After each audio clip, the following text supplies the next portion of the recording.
Okay. This was posted in the group, and I usually try to have something special that I give you, and this was just too good. I wanted to keep this because this is amazing. Don't be afraid to fail. Be afraid to not try. That's my challenge to you all the time. Don't be afraid to fail. Be afraid to not try. Let's just find out. That's my whole purpose behind the phrase that I use all the time. Which is clickology. I just click here and find out. And you know, we've addressed the whole undo button thing. Just find out. So if you really screw it up, did you learn something in the process? And that's the most important thing you can do. Okay. Okay, we have a question here. Let me catch the question so I don't miss it because I'm flying solo, all right?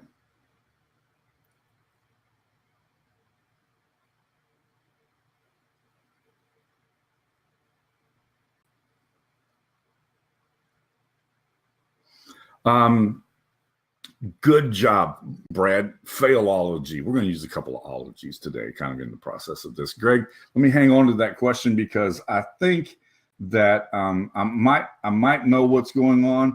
The best thing that you can do is exactly what we're talking about here. Just click and fix it. Honestly, I'm not trying to be a jerk when I say that, but sometimes just click around and fix it. If you click on the text and it doesn't, and the edit bar doesn't show up, click on something that it does, and then go back to the text that it didn't. It'll take all of about 3 seconds to do that. So sometimes you just have to, rather than trying to figure out what went wrong, just fix it and move on. And that's the best advice I have for everybody all the time, no matter what it is that you're using to do that. Okay. All right. The next thing is, but I really liked this. So thank you for sharing that in the group. Elle did something that I thought was really good.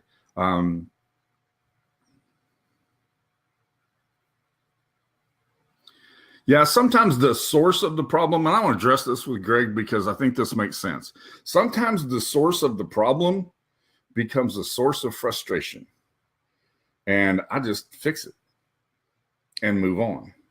I think we need to dump those things out of our head as quickly as we can if we don't have a simple, obvious solution. It's kind of like the quarterback who threw an interception the last time he walked on the field. He's got to believe he can throw a touchdown the next time he walks on the field. And that's kind of the mentality that I think it will help us, particularly when it comes to software, because it does weird stuff. It does work like a math problem, but sometimes we put the variables in the wrong place. And just keep that in mind. I'm not trying to pick on you, Greg. Just I think this is just really good. Okay.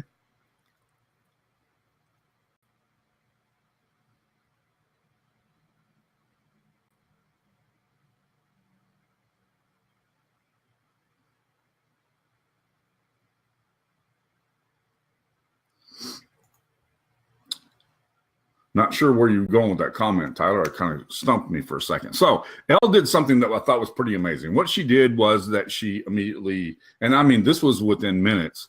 You can see we went off air at 10 o'clock. At 10:30, she had posted this image. And so I thought that was pretty cool. Immediately put to work something that she had just learned in the webinar. If you will immediately put things to work that you just learned in the webinar, even if it was just a little thing that you learned, it's amazing how much you will build your skills. I think through what I present here so that we help you to build skills as you go. All right. Not just this is how you do this, but this is why you do this. And the why becomes really important.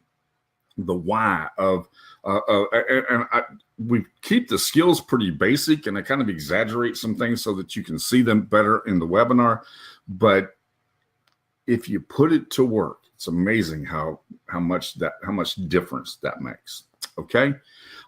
Stephen posted this last week, and I wanted to kind of make a list of these. I forgot to put the URL for this, but you can see it from the image there.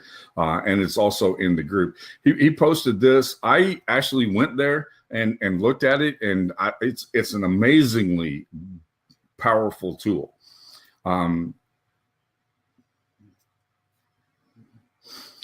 It's an amazingly powerful tool. It just had a whole bunch of stuff in it that I don't know what to do with. And some people were excited about that stuff because they really dig it. I don't need to know what the CSS code is. And I'm just saying this because this is incredibly advanced. And I thought it was really, really good. So Stephen, thank you so much for putting that in the group, because there's the URL. I knew I had it someplace. There's a URL for that. There is some really, really cool features that are there. Features that I will never figure out how to use because my brain doesn't have time for that. But it's really, really cool. So thank you for posting that in the group. We've had about 3 of those so far that have been posted in addition to the ones that I have shared with you. And so I thought it would be good for us to kind of review that quickly this morning. And so this was the one that Stephen posted. This is the one that Dale put up last week. Immediately, Dale couldn't make the webinar. So as soon as I was able to get the replay up, Dale listened to the replay because he'd had a question that actually the webinar addressed. And so Dale took this and posted a place that he'd found that had about 5,000 pallets that are downloadable. And that's it right there. I like that. I thought that was really good, and I appreciate him putting that in. And so there is a link that somebody can grab and capture. It's color-hex.com. And that's a really, really good. I liked that when I went there. Now, the one that I use and the one that I share with you all the time in the group is this one. And it's found at colors, COOLORS.co. And I like the big size palette. That's the reason why I use it. Is I like the big size palette, and you can download that and you can drop them off, and you can drop them into your canvas, and then I can use my color picker and go from there. So however it works well for you, it doesn't matter. These are just really, really cool color tools. And then there was another one that was posted in the group, and I couldn't find it this morning. I did want to share it with you because it does show the complementary colors and all of those other things together. Most of the time, what I want to do is and you want to keep your color palette limited. Okay, you want a background color, and then you just want a couple of colors that you want to put on top of that. Sometimes people make the mistake of putting too much stuff in there, and that can be a problem.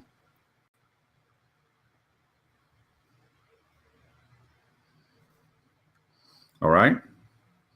Now, the question came up last week. How would you take an image and have something stand out on that image in color and the rest of it be in black and white?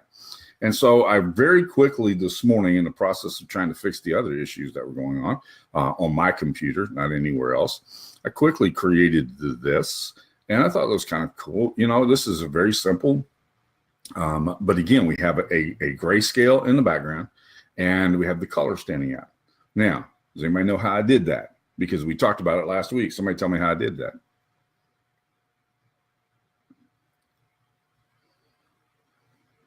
I mean, it's simple. I see a few things that I would have changed slightly now that I have it here so I can see it. But how did I do that? Using the gray filter and the erase tool. Exactly. Yep. Very simple. It was very fast. And I'll show you the steps involved in that in just a little bit. Okay.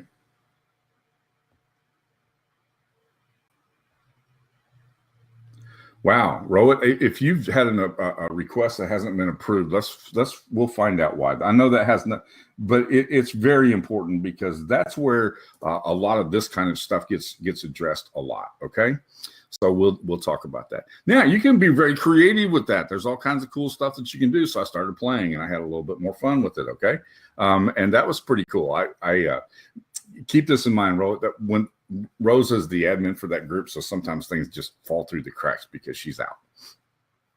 But this is another way you can do exactly the same thing. I took the flower, I removed it from the background, and then put the image back in, just overlaid the flower over the top of it. And I think this really makes that stand out. I think this looks a little bit cheesy in my opinion, but it's okay.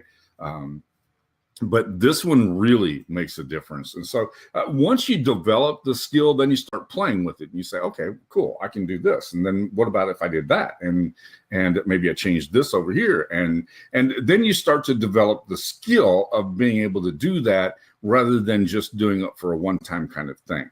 Okay. I love being able to use the grayscale, and then being able to drop just a little color back into it can make all the difference in the world. So that led to another question that I wasn't able to answer at all last week and didn't even try. And that was, how do you make a silhouette?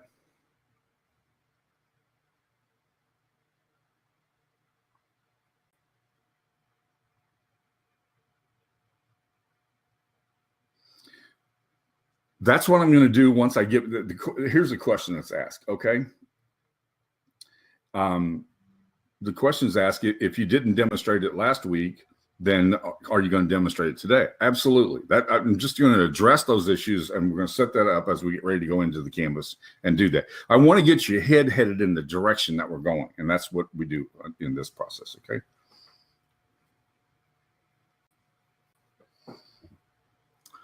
So the next question was, well, how do you make a silhouette?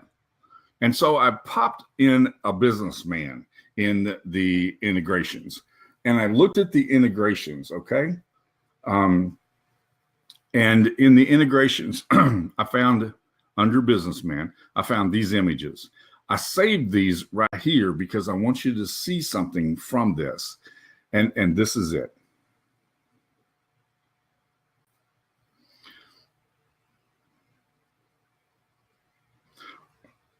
Herb, yes. I will answer that question in just a little bit, and that is changing the background. So let me write that down, and I'll make sure that I address that in just a little bit, okay? Now, I'm looking at these images, trying to find something that I could use for a silhouette. How am I going to be able to create a silhouette from this? And this is the images that came up when I put in businessman, all right? This image right here, I could turn into a silhouette. It would work. This one, I can't at all. And the reason is, and keep this in mind, all of the images are contained inside of the person's body. If I tried to turn this into a silhouette, I wouldn't see the hand that's reaching over to touch the phone, or the hand that's holding the phone, or the phone that's being held. All I would have would be a blur. Almost the same thing here. The biggest problem with this one is trying to remove enough background so that I actually ended up with a silhouette. All right. Does that make sense? That's where we run into some issue there. And so of this little screenshot right here, the only one that really made sense to me was this one right here. All right. This is, by the way, a great study in reflection as well. We talk about using reflections every once in a while, and this is a really good study in a reflection. And if we have time today, I'll talk about how to create those reflective images as well. This actually may or may not have been an actual true reflection. It might have actually been one that was created in Photoshop. I'll tell you the reason why in just a minute, and you're going to see it in just a second, okay? So I took that image right there, right here. And when you look at this, I do believe this was probably recreated, okay? Yeah, this is not a really good place to do this at. I'm having a hard time doing that, Brad, so you can see that. But these images right here, this one right here would not make good silhouettes. This would be okay, a little harder to cut that out around that body. This one right here might work, it might not. It's going to be a little fuzzy if you do. The choices that I had, this was the best choice that I had, so I took it right here and I blew it up. Does that help? Hopefully that'll help you to see that. I do believe that this was probably a reflection that was created. And the reason why I say that is because this cord is dropping off in a weird way. There's just some things here that make it look like it was probably not an original reflection, but I don't know that for a fact. But I do know this, that the contrast right here was a little bit challenging with this guy and his hair color and this background color. What I ended up with was this, which wasn't bad, but I end up with this little fuzziness around the outside of this. I don't have a good, clear, sharp contrast. And I tried to clean that up just a little bit without spending a lot of time, and I ended up with this, okay, as a silhouette. Now, it doesn't take very long to create the silhouette. I mean, it's pretty quick. You can do that in a pretty short time. But there's a couple of things that I wanted you to see from this. One is it's fairly easy to make a reflection. And the second one is that you may have some things to keep in mind. That was the reason why I would have never picked this image right here, because getting a sharp contrast would be difficult. Even getting a sharp contrast here is difficult because of the color of the hair and how it fades into the background.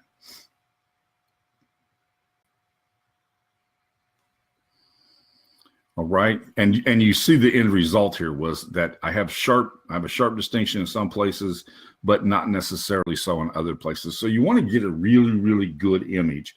I used this one because it was in this list that I had over here.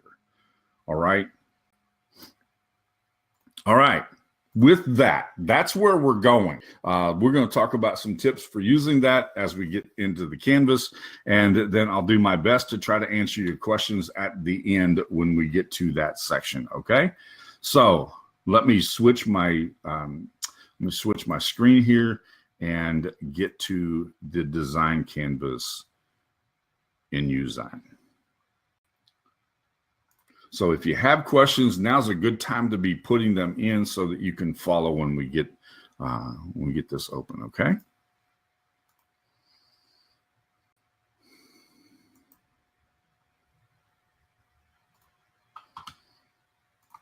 While I pick my way through this, I might have to put Cynthia to work today. Cynthia, you might keep track and make sure I don't miss any questions here. I really don't want to miss your questions. Your questions are extremely important to me. I don't ever try to blow off a question. I try to make sure that people understand how important their questions are in the webinar, okay?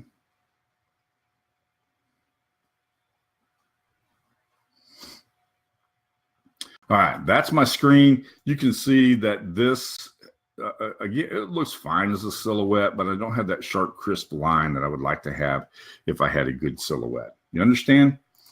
Now, there's some ways to make this, but before we get to the silhouette, because I don't think that's as important as the other ones are. So let's go back out to the dashboard. And we'll start with this one right here, okay?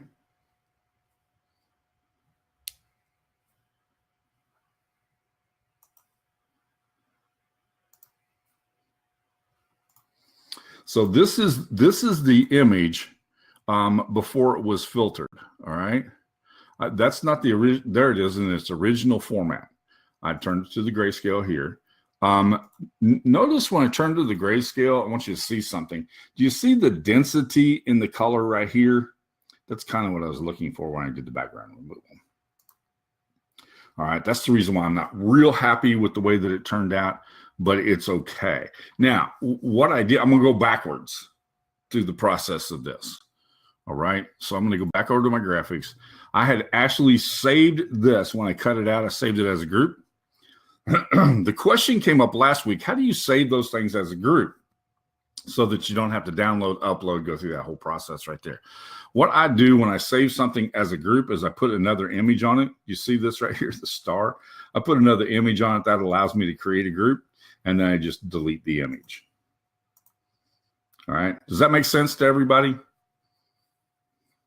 If you add a second element to that, then you can save it as a group.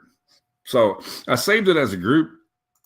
It fits in the right spot, does all the things that you'd want to do, okay? Now, here's a couple of things just to take a look at in this. The question then becomes, and I'm looking at this carefully, the question becomes, should this rosebud right here and this one right here and this little yellow in the part in the background, should all of that remain or should it go? I think it should go myself. I think that this should be in the grayscale. But again, as I said, this was my 2-minute whip this out so that we'll be ready to do this. But now I have a way to be able to contrast this, okay? So when I look over here, I don't want this in there either. This is still saved as red. Can y'all see that? Or do I need to move it over here so you can see that? This is saved as the red. This over here is red. That should be a shadow. This spot in the middle right here, that's going to be a little more difficult, but I like the fact that it shows up black. So we're good. All right. We have a way to index that right there. All right. The other thing that you look for is how am I going to index this and put it back where it went to begin with. So this has got a couple of really good index points on it that make it easy to do that. All right. Any questions so far? You understand what I've done? I've actually I've taken the original image. I grayscaled it. Okay. And then over the top. Now, if I do this, you see what I did? I've not turned that into a grayscale. Do you understand? So that's why I want to save that separately from over here on my groups. I'm going to save that so I can bring it in like this. All right. Then I just simply ungroup it and delete that other element. Yes, I totally agree. So I think it's important that we go back and take a look at this. Now let's clean it up. Okay. Now that we know what we've got here, let's clean it up. Took me 2 minutes to get to this point. So now let's do a little cleanup on it and see if we can make it look a little better, because I think that this should be shadow. It should not be in color.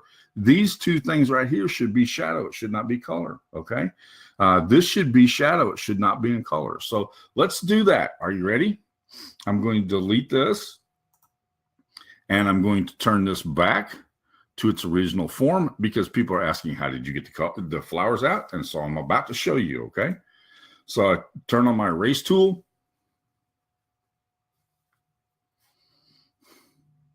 And it still has the last one in there.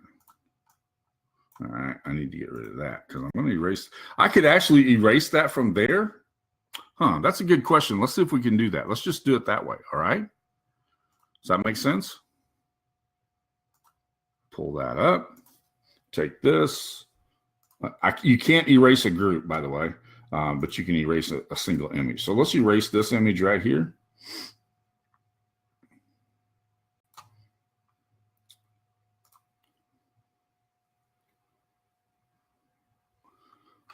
So now we're going to be a little pickier, all right?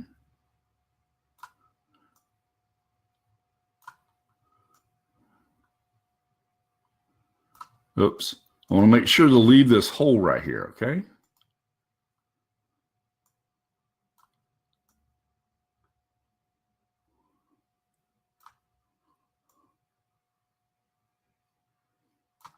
Now let's blow it up so we can see it a little clearer.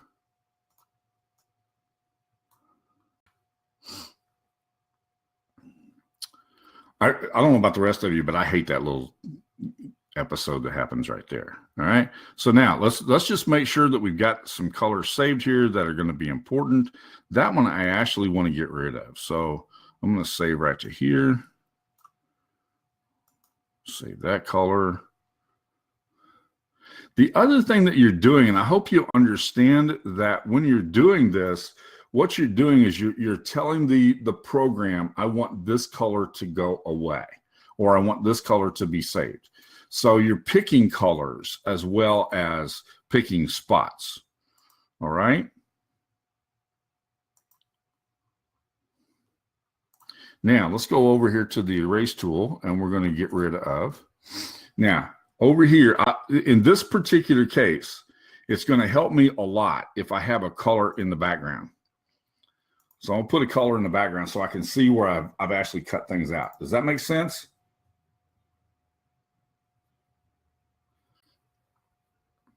So now I can tell that I don't have over here, I don't have, I haven't got the background out of that. So I'm going to go back over to this tool. I'm going to make my brush smaller so I can go in and I can start picking. All right. Now I've got that blue showing through. What you want to make sure that you do, though, is you don't want to, that's going to look a lot better when you do that. You don't want to leave your background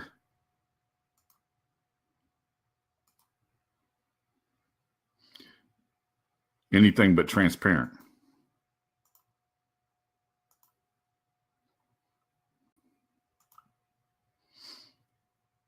Yeah, can you see how much better that's going to look?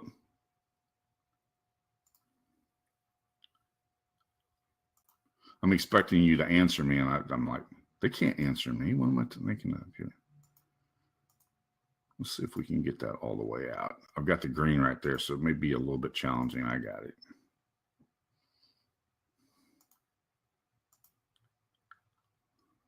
Let me see if I got it. Do I still want the yellow? I don't think so. I'm going to get this down to here, okay? So let's go back over here. I actually want all of that to go away.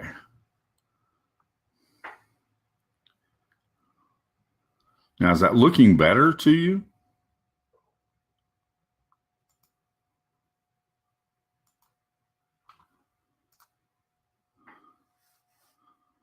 And all we're really doing, and I'm not going to, if I were going to do this for a client, I'd probably spend a little bit more time on it here. But I'm really just trying to kind of see if I can make that look a little bit better. Okay, let's call that done. Now, I've saved it with the blue background. Bad thing to do, right? Not what I wanted to do. So I'm going to pull it back in. I just told you don't do that, and I did it myself. So we'll do this. We'll get rid of the blue. Again, one of those things, don't be afraid to fail. Just fix it, right? Blow this up so I can see it.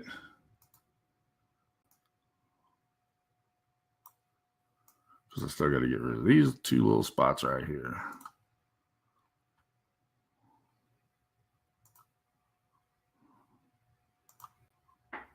All right, now turn my background to transparent. There we go. Click on done.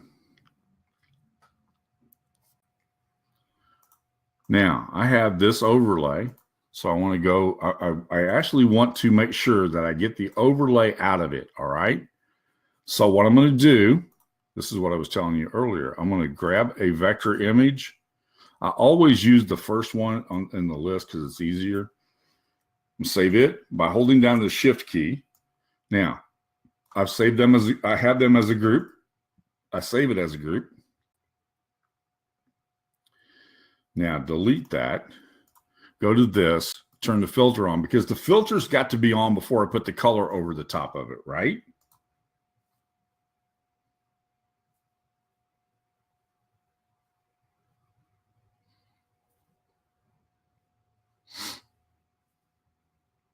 Trying to train, Brad. Just let me train, okay? Now I'm going to go over to the graphics. Click on here. Look on my groups. There's my new image. All right. We're going to ungroup this. Delete that. Now, does that look better?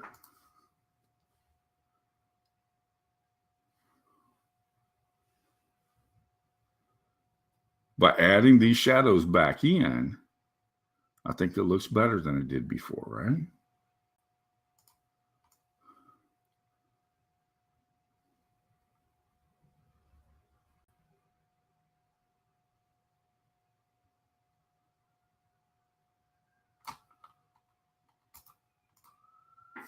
All right, so that's how you do that. Fairly simple, not too complicated, not too complex.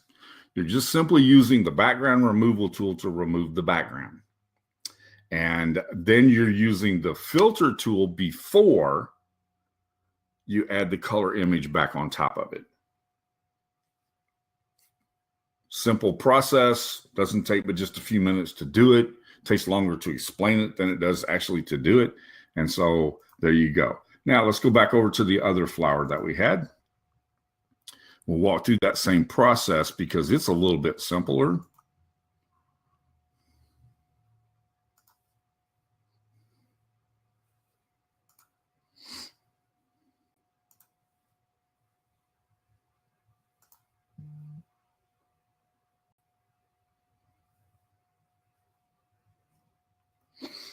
Oh, great question, Elle. We'll just talk about that for just a second because it's pretty simple. It's right here under the curve tab.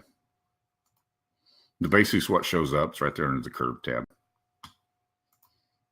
Yep, had the same problem myself, so I got you. And then when you add curve text, okay, when I add curve text, the editor's right here. All the stuff is right there.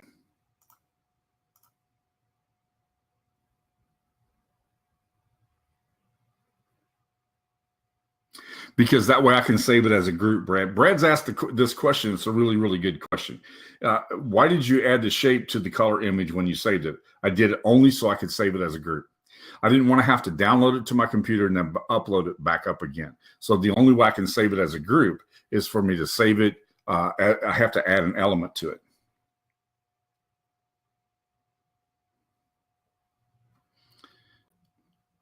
But that's the reason why. Okay, so this is the filtered image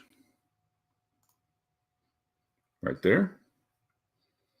And again, same thing, turn the grayscale on, drop that like that, go back over here in my groups, and you'll notice that I have saved this with an image so that I can create a group. Now, ungroup it, delete that, and there you go.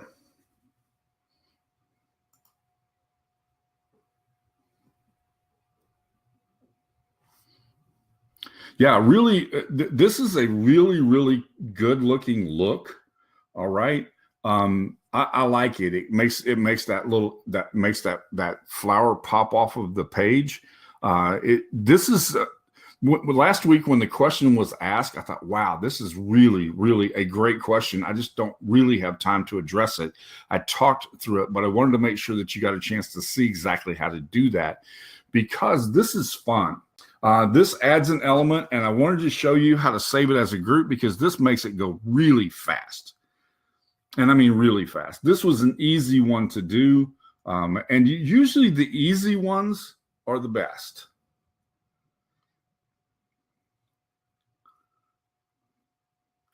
If you save it as a group, as Stefan's saying here, if you save it as a group, it saves you a ton of time. And again, you're not going to keep it forever. It's not like I'm going to need this ever again. I just need it for this time right here. Okay. And so I can go back over here to this image and I can delete it. I don't ever have to worry about it again. All right. So it makes my life real easy when I do that. Again, I try to take the path of least resistance. Let's go as fast as we can, as easy as we can. Okay. Yeah, this is a really, really good way to make your images stand out, Greg. That's exactly it. What are you doing to stand out? Make yourself distinctively different. Here's a way to do that. You could do exactly the same thing. We did it last week. We played with it last week by taking a person's picture and leaving them in color and making the rest of it filtered with the black and white. And you can do that. You can do all those kinds of things. Pretty amazing how you can do that. Okay. All right. Any questions about this process right here? Now, great question was asked by Herb earlier was, how do you change the background and make it something else? So let's do that. Okay. Let's take that background and we're going to remove it.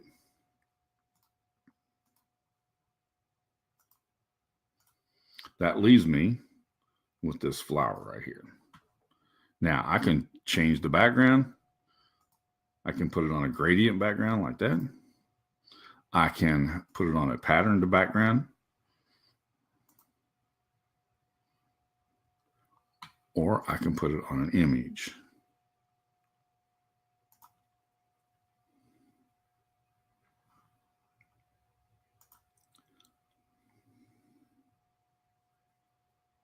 Yes, I agree, Stephen, that blurring the background, which we had in the original image, really makes a difference in how that isolated, the effect of that isolated color.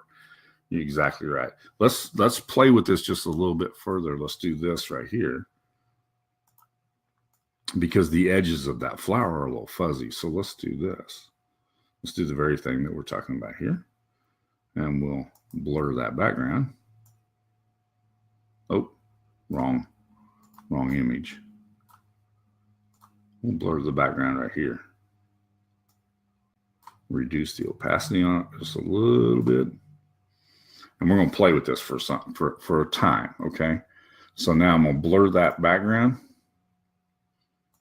You can see this.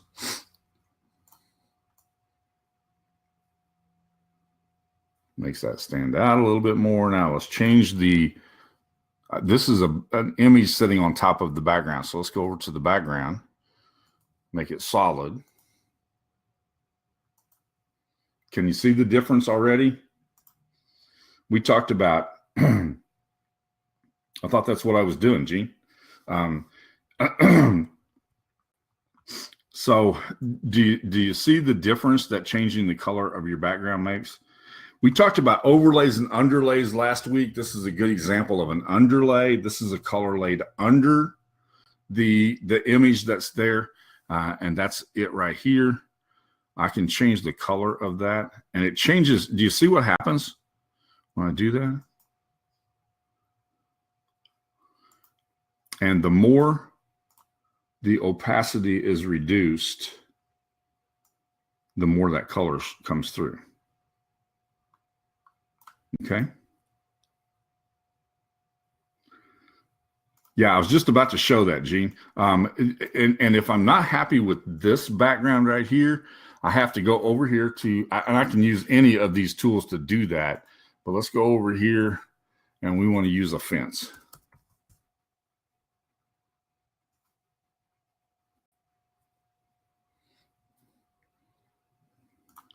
I want to make sure that I'm on the background image itself.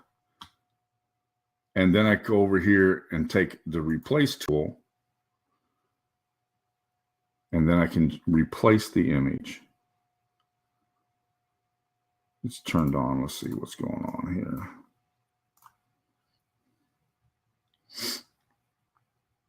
I'll set that as the background. Do the replace. Now, not going to work when this is a background image. So let's get rid of the background. There we go. I'll have to put this one on as a background. Then we can use the replace tool, okay? So if I want to hit the replace tool right here, and it'll replace the background. Yes. When you can use that to blur the background. Let's show you how to do that, because this one's got a little bit of distinction in it. Let's make that the background. And now I have selected that image, and I hit this effect tool right here and go down here to blur. And then I just simply start increasing the radius of the blur like that. Does that answer your question, Rohit?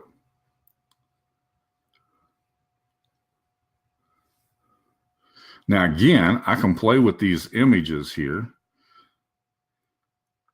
I can increase or decrease the opacity of this. And remember, I've got a black background behind this, or a dark colored background behind it. If I change it to this, you see the difference it makes? These are underlays. And when I have when I reduce the opacity of the of the background color, this part of the background right here as the underlay will change the color of the image itself. All right, any questions about that? Is that kind of clear?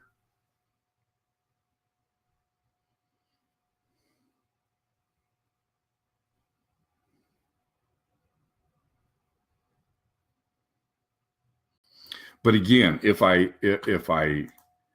try to use the filter, and filters are an amazing way to do it, okay? If I try to use the filter, if I go to a grayscale filter, that my image is going to change colors, right? You can do that, but watch the difference that this makes. I'll get rid of that. I'll go back up here, pull the original back in, ungroup it, get rid of that extra one. And you can see how the original color on top of the filtered color Filtered background makes a difference.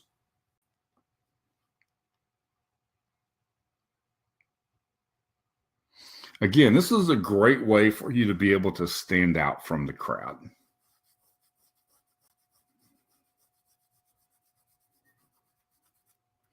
But selecting a good image to work with is one of the key factors in making that work.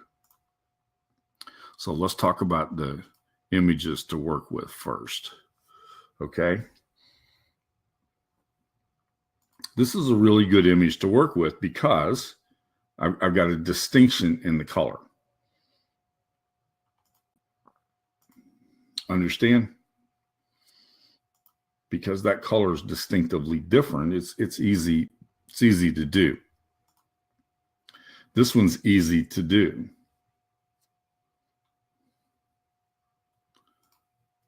This one's a lot harder.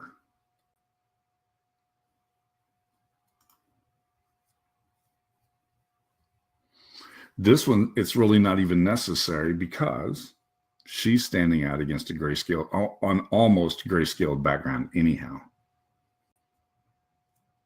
Right?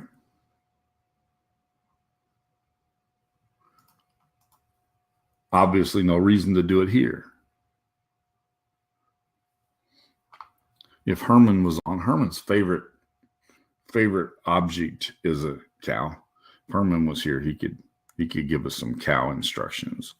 But do you understand what I'm saying? Make sure that you pick an image that it's easy for you to work with, because if it doesn't look obvious, it's not going to be, it's not going to make a difference. I'm not going to help this image at all. I would actually help that image more by just putting a filter over the top of it like that. And that's it. There's not much I can do with that. See, there's not any contrast between this and this. So I've got to pick an image that's really easy for me to work with, an image that makes sense for me to do. And obviously it makes sense for me to do things that have some color in it. Like here, right?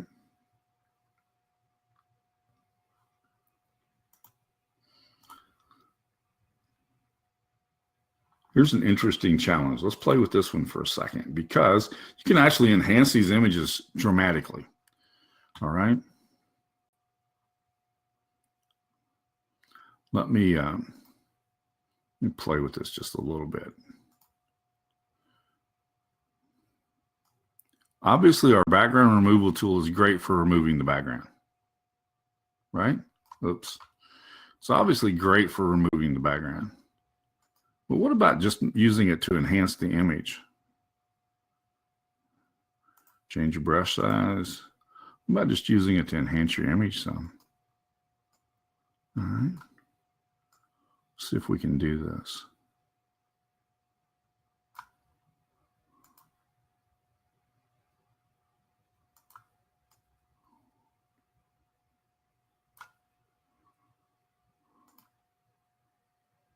Again, we're just picking the colors that we're telling the computer what colors to remove.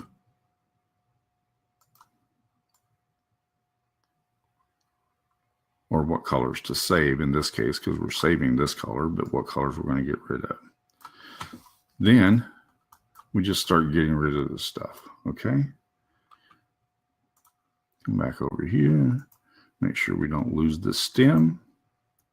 Oops, there's something more there.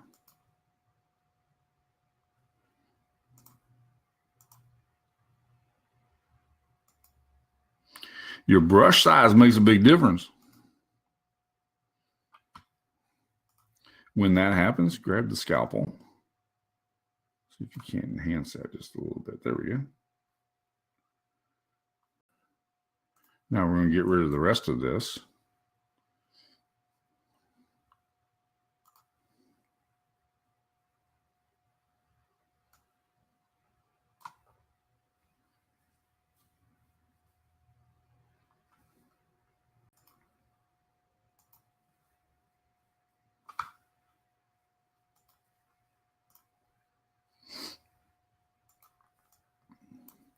Now let's get rid of all the stuff we put on here.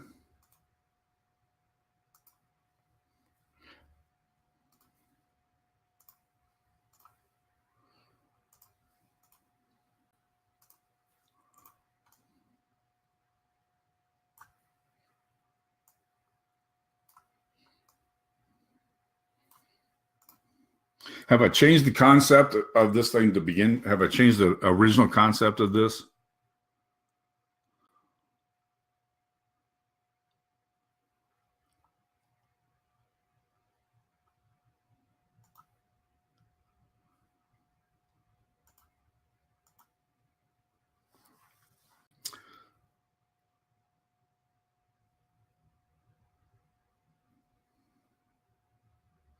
Actually, I have changed the concept because the flowers originally were intended to be handed as a gift. And so now I have them in a different place.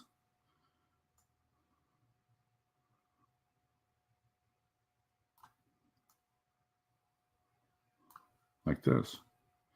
Flowers are still the focus, but I have changed the use of the image completely.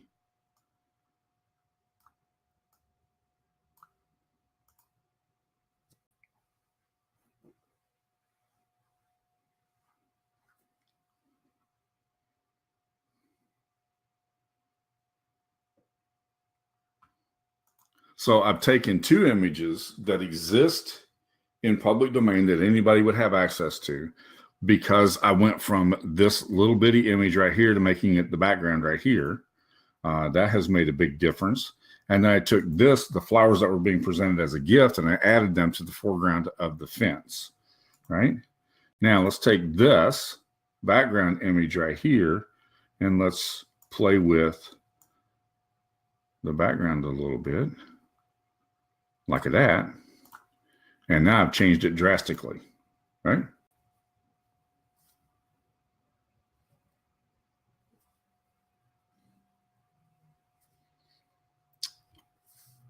So now I've created a unique image.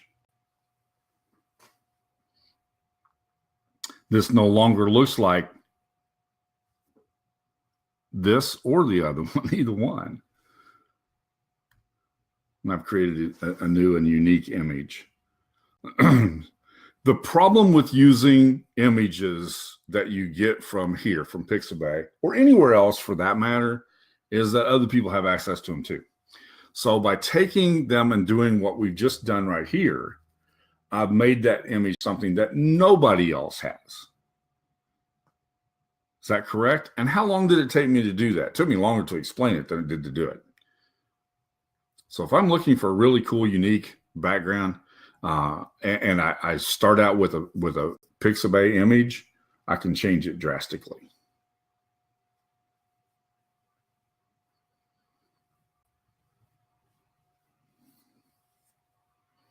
And I don't have to worry about that looking like everybody else's images do. I can even crop this and make what was a portrait looking image look just like that. Now, that's a unique image, right?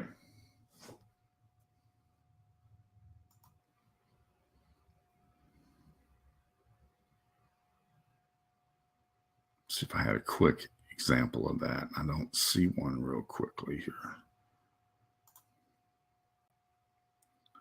See, I've taken this image right here. That's what I uploaded it for. I've taken this image here and changed the background to it, just like I just showed you. It looks very different when you do that.